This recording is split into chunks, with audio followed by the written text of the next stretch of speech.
This is the Telo MT1, a really interesting new electric pickup truck. It's super compact, but still has a ton of capability.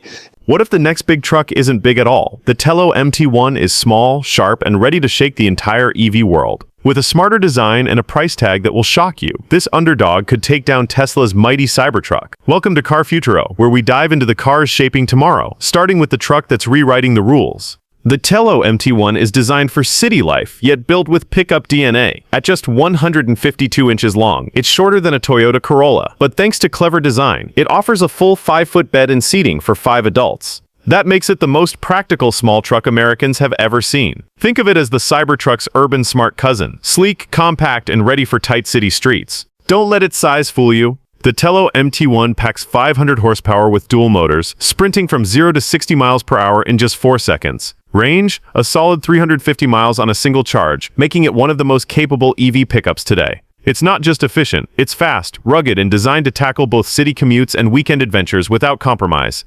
Inside, the MT1 feels futuristic yet functional. The minimalist cabin is packed with smart screens, advanced driver assist features, and over-the-air updates just like Tesla. What makes it stand out is its modular storage. Rear seats fold flat, extending the truck bed to 8 feet. For urban families, campers, or delivery drivers, that's versatility the Cybertruck simply can't match in tight US cities. Now here's the game changer. Telo is pricing the MT1 at around $52,000, significantly cheaper than many electric trucks in the US. Early reservations are open now, with deliveries expected in late 2020. That puts it head-to-head with Tesla's Cybertruck. The question is, will Americans choose big and bold or compact and clever? With rising costs, the MT1 might hit the sweet spot for affordability and utility. So can the Telo MT1 really kill the Cybertruck? With its compact design, long range, and competitive price, it's definitely a contender for America's next big EV revolution. One thing's for sure, the truck wars are just heating up. What do you think? Would you drive the MT1 over Tesla's Cybertruck? Drop your thoughts below, and don't forget to subscribe to Futuro for more futuristic car breakdowns.